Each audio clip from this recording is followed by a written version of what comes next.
Olá a todos. Espero e desejo neste momento que estejam confortáveis e protegidos nas mãos do Senhor e que Ele verdadeiramente vos abençoe grandemente. Antes de avançarmos para a nossa meditação, gostaria de fazer uma oração. Querido Pai que estás no céu, muito obrigado, Senhor, pela oportunidade que temos de meditar na Tua Palavra. Obrigado ao Senhor porque Tu nos tens abençoado grandemente e todos aqueles, Senhor, que neste momento necessitam do Teu auxílio, da Tua ajuda, que Tu possas visitá-los, Senhor, e também os confortar com a Tua mão poderosa, abençoadora, protetora e curadora. Que Tu estejas connosco, Senhor, neste momento e que o Teu Santo Espírito possa ser derramado sobre todos aqueles que estiverem a ouvir e em especial sobre mim, Senhor, que vou levar a Tua Palavra. Que Tu, Senhor, possas usar-me como um instrumento Teu para que a Tua Palavra seja entendida por todos aqueles que neste momento estão a ouvir. Te agradecemos tudo e Te pedimos em nome de Jesus. Amém. O título desta meditação, ou da meditação de hoje, é O Deus que planeia com antecedência. Eu volto a repetir, o Deus que planeia com antecedência. Quem é este Deus que planeia as coisas antes delas acontecerem? Em João 17, versículos 1 a 3, diz o seguinte: E falou Jesus assim, e levantando os olhos ao céu, disse: Pai, é chegada a hora, glorifica o Teu Filho, para que também o Teu Filho te glorifique a Ti. Assim como lhe deste poder sobre toda a carne, para que dê vida eterna a todos quantos lhe deste. E a vida eterna é esta, que te conheçam a Ti só, por único Deus verdadeiro, e a Jesus, a quem enviaste. Vamos ler novamente o versículo 3. O versículo 10 e analisá-lo microscopicamente. No versículo 3 diz: E a vida eterna é esta, que te conheçam a Ti, por único Deus verdadeiro. Isto quer dizer que todos os outros deuses são falsos. É Cristo que o está a dizer. E não diz, não conheçam acerca de Ti, mas Jesus diz que te conheçam como verdadeiro Deus. E é Jesus Cristo a quem enviaste. A salvação é o resultado de um pessoal conhecimento de Deus e de Jesus. Mas como é que nós podemos conhecer a Deus? Antes de responder a esta questão, vamos primeiro a Jeremias 9, capítulo 9, versículos 23 e 24, que diz o seguinte: Assim diz o Senhor, não se glorie o sábio na sua sabedoria, nem se glorie o forte na sua força, e não se glorie o rico na sua riqueza, mas o que se gloriar, glorie-se nisto, em me entender e me conhecer, que eu sou o Senhor, que faço beneficência, juízo e justiça na terra, porque destas coisas me agrado, diz o Senhor. O versículo 3 descreve 3 áreas em que as pessoas presumem ser as que lhe dão um senso daquilo que elas são: sabedoria ou conhecimento. O acesso à informação e ao conhecimento, segundo os padrões humanos, é um acesso ao poder. Quem tem informação tem poder. Poder. Há pessoas que não têm educação, mas têm muito poder. O mundo está cheio de líderes que não têm o mínimo de decência e de educação, mas têm um poder enorme. Seja qual for destas 3 que o homem tiver, conhecimento, ninguém me pode ensinar nada. Ou poder, ninguém me pode intimidar. ou riqueza, ninguém me pode dar absolutamente nada. A Bíblia diz que não se glorie o homem em nenhuma destas coisas, mas glorie-se em me entender e me conhecer, diz o Senhor. Se é então este o caso, volto a perguntar, como é que alguém consegue conhecer a Deus? Em 2 Coríntios, capítulo 4, versículo 6, diz o seguinte: Porque Deus, que disse que das trevas resplandecesse a luz, é quem resplandeceu em nossos corações, para a iluminação do conhecimento da glória de Deus na face de Jesus Cristo. Paulo diz neste versículo que para conhecer a Deus, nós temos que conhecer Jesus Cristo. Uma das funções da vinda de Cristo foi a de revelar o Pai a um mundo que não o conhecia. Recapitulando o que falámos até agora, em João 17,3, até podemos conhecer alguma coisa acerca de Deus, mas sem o conhecimento de Deus, não é possível termos salvação.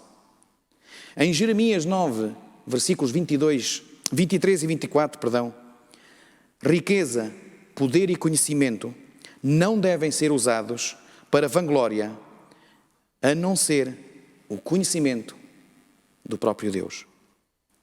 A resposta a como podemos conhecer Deus é apenas através da vida de Jesus Cristo.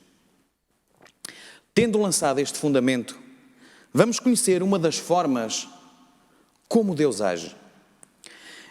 Em Gênesis 1:1 diz: no princípio criou Deus os céus e a terra. Vamos olhar para a sequência da criação. No dia 1, Deus criou a luz. No dia 2, Deus criou o firmamento. No dia 3, Deus criou a vegetação. No dia 4, Deus criou o sol, a lua e as estrelas. No dia 5, Deus criou os animais marinhos e os pássaros. No dia 6, na primeira parte do dia, Deus criou os animais terrestres. E agora vem Deus para o último ato da sua criação, a humanidade. Por que é que Deus reservou para o último lugar a criação do homem? Certamente porque o melhor reserva-se para o último. A humanidade foi a coroação do trabalho do Criador. A sua obra-prima foi a criação de Adão e Eva. Quando Adão e Eva abriram os seus olhos, tudo o que necessitavam para uma vida plena e feliz já tinha sido providenciado e estava no seu devido lugar.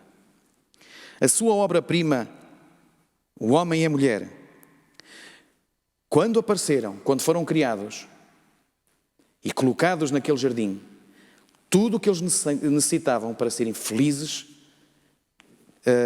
estava já providenciado, estava no seu lugar. Esta é a forma como Deus funciona, como Deus age. Deus colocou no lugar, no seu devido lugar, tudo o que Adão e Eva necessitavam para uma vida plena e feliz antes deles serem criados. Nós servimos um Deus que cria as provisões para nós, antes da crise chegar. Mas Deus teve este pensamento muito antes da criação do mundo. Muito antes da criação de Adão e Eva. Em Apocalipse 13, versículo 8, diz o seguinte: E adoraram-na todos os que habitam na terra, esses cujo nome não estão escritos no livro da vida do Cordeiro, que foi morto desde a fundação do mundo. Antes da criação do mundo, Deus já tinha providenciado a solução antes que a crise chegasse. Mas Timóteo, 2 Timóteo, versículos 9, no capítulo 1, 2 Timóteo 1:9, ainda vai mais atrás, muito antes da criação desta terra. E ele diz que nos salvou e chamou com uma santa vocação, não segundo as nossas obras, mas segundo o seu próprio propósito e a graça que nos foi dada em Cristo Jesus antes dos tempos eternos. O plano da salvação é Deus a preparar a solução antes da crise chegar. Se quisermos ser mais picuinhas, perdoem-me a expressão, neste assunto, podemos concluir que o plano da salvação inclui quem viria a morrer, quando viria a morrer, a que tribo e povo iria pertencer, as características morais da sua mãe, a aldeia onde deveria nascer, o sítio onde se iria refugiar fugindo de um Herodes assassino, as características de caráter dele próprio. Todos os detalhes da vida de Cristo dentro do plano da salvação foram traçados muito antes do universo ser trazido à existência. Volto a dizer, nós servimos um Deus que põe tudo no seu devido lugar antes de uma crise acontecer. E Deus continua a agir dessa maneira. Ainda hoje, em Êxodo, versículo 7 do capítulo 3, diz-nos: então disse o Senhor, com efeito tenho visto a aflição do meu povo, que está no Egito, e tenho ouvido o seu clamor por causa dos seus opressores, porque conheço o seu sofrimento. Porque conheço o seu sofrimento. Fantástica expressão. Deus conhece aquilo que nós passamos. Talvez eu esteja a falar neste momento para alguém que está a passar pela dor da aflição, pela incerteza, por momentos escuros na sua vida. Deixem-me lembrar, à luz desta expressão, porque conheço os seus sofrimentos, que Deus conhece as tuas aflições, as tuas dores pessoais. Ele vê quantas vezes um filho ou o teu filho te tem magoado. Ele vê quanto, provavelmente, o teu chefe tem infernizado a tua vida. Ele sabe quantas vezes já perdeste um emprego por seres fiel à sua palavra. Ele sabe quantas vezes o teu marido ou a tua esposa têm partido o teu coração. Em Êxodo 3:8, logo a seguir àquilo que nós lemos, Deus diz: desci para livrar o meu povo da mão dos egípcios. Ele sabe as tuas dores e quando o tempo chegar, Ele virá para te livrar, se és realmente um filho seu. Reparem, Ele não veio para livrar os egípcios. Ele veio para livrar o seu povo, aquele que lhe é fiel. Em Êxodo 3:8, vamos ler o versículo completo, diz: e desci para livrar da mão dos egípcios e para o fazer subir daquela terra, uma terra boa e espaçosa, uma terra que mana leite e mel, para o lugar do cananeu, do Eteu, do Amorreu, do Perizeu, do Eveu e do Jebuseu. Isto eram povos que estavam ali naquela terra. Leite e mel, uma terra que mana leite e mel, significa que Deus tinha já providenciado uma terra para o seu povo e que tinha já tudo o que eles precisavam, séculos antes.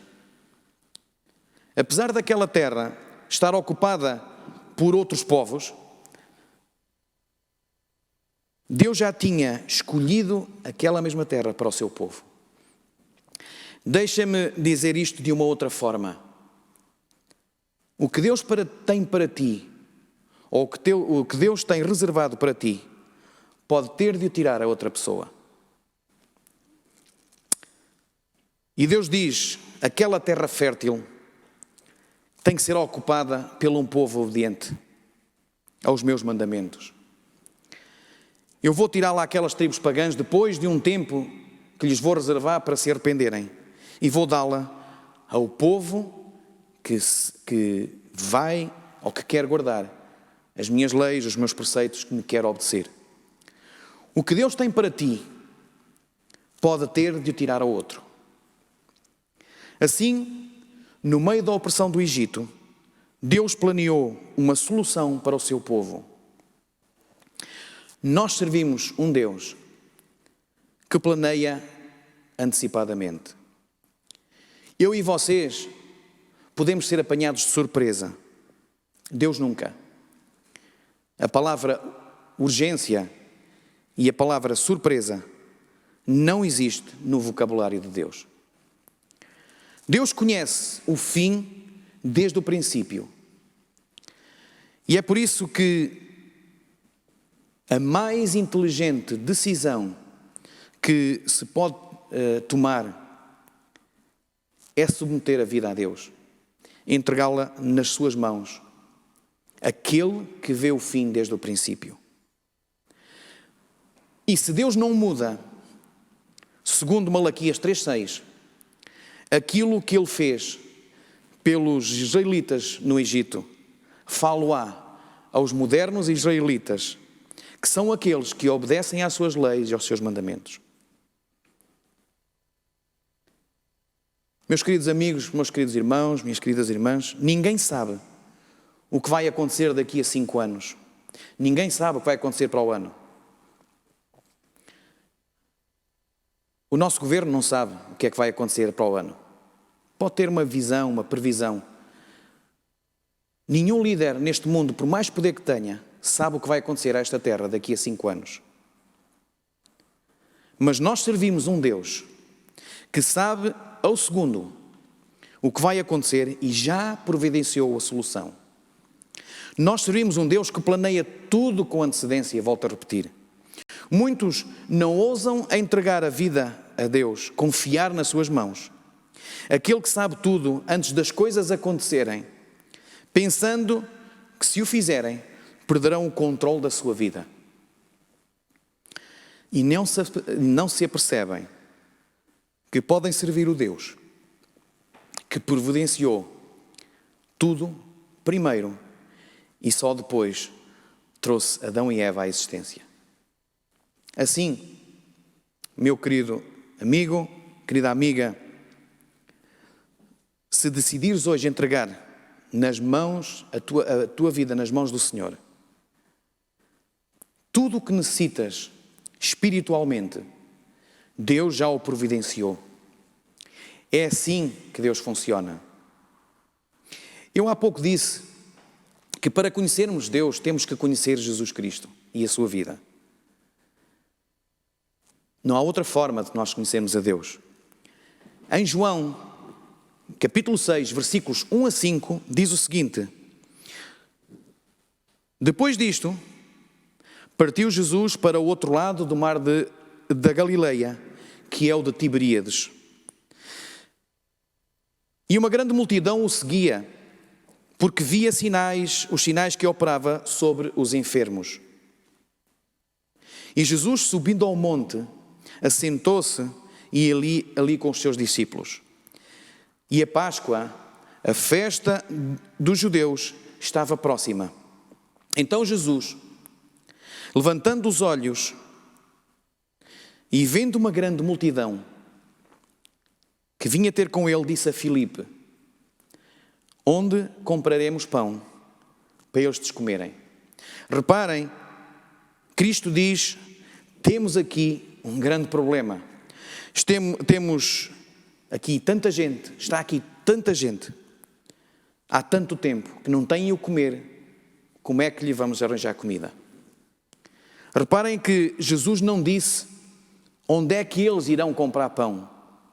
Jesus disse a Filipe: onde lhes compraremos pão? A Igreja de Deus foi colocada nesta terra até aos limites das suas capacidades, para suprir as necessidades daqueles por quem Jesus derramou o seu sangue. E perante este problema que estavam confrontados os discípulos, vejam o que diz o versículo 6. O versículo 6 diz assim: mas dizia isto para o experimentar, porque ele bem sabia o que havia de fazer. Jesus convidou os discípulos a colaborar no alimentar da multidão, para que eles pudessem aprender e pudessem crescer na sua espiritualidade. Mas a Bíblia diz que ele sabia o que iria fazer. Se tu és um filho de Deus e confias em Deus, então aguarda a solução para o teu problema, porque ele sabe o que irá fazer. Então é-nos dito que ele dizia isto para o provar. Deus prova a confiança daqueles que o seguem, do seu povo.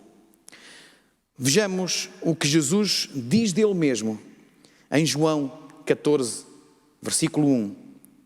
Não se turbe o vosso coração. Credes em Deus? Crede também em mim. Não há forma de crermos em Deus se não crermos em Jesus Cristo. Caro amigo, cara amiga, se te têm ensinado que é em Deus e não em Cristo que se deve confiar ou crer, então o conhecimento que procuras de Deus nunca vai chegar sem creres também em Jesus. Nem irá ser providenciada por Deus qualquer solução para o teu problema. Não há forma de crermos em Deus se não crermos também em Cristo. Nós servimos um Deus que planeia o futuro muito antes de qualquer crise chegar. Em Gênesis 18, 14, diz-nos o seguinte: encontramos palavras do próprio Deus de si próprio. Há, porventura, alguma coisa difícil para o Senhor?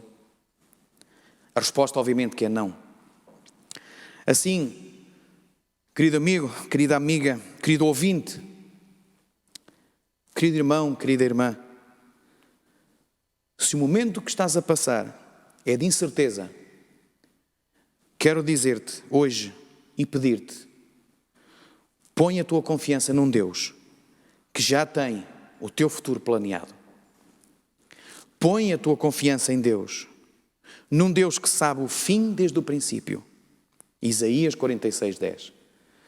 Põe a confiança num Deus que colocou os teus interesses, acima dos interesses do próprio Jesus que morreu por ti.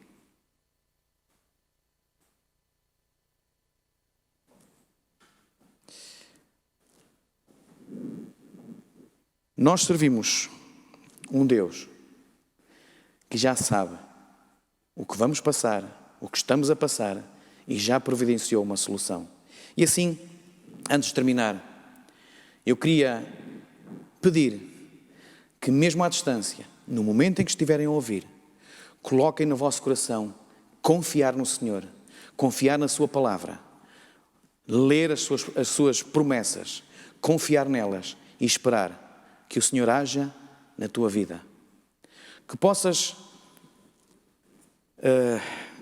colocar a tua vida nas suas mãos, que possas confiar nele e, acima de tudo, que possas sentir que Deus é o único que pode prover a solução para os problemas da tua vida. Não vás a mais lado nenhum, não busques em mais lado nenhum. Corre para os braços do Senhor. Era esta a mensagem que vos queria deixar, que o Senhor vos possa abençoar grandemente e que possam chegar a felicidade e o alívio à vossa vida. Amém. Vamos orar. Querido Senhor, obrigado pela mensagem que Tu nos trouxeste. E obrigado, Senhor, porque Tu és tão sábio, mas ao mesmo tempo tão bom. Tu providenciaste tudo o que nós necessitamos para sermos felizes. Que tu possas, ó Pai, visitar cada ouvinte que neste momento está a necessitar da tua intervenção na sua vida. Que o teu Santo Espírito possa iluminar cada coração a verdadeiramente confiar em Ti, dar esse passo. Tu, Senhor, possas abençoar todos aqueles que neste momento estão a passar por provações profundas, por incertezas na sua vida. Tu possas, ó Pai, influenciar os seus corações, para que estes possam, e todos nós, colocarmos a nossa vida nas Tuas mãos, porque Tu saberás o que fazer. Em nome de Jesus te pedimos. Amém.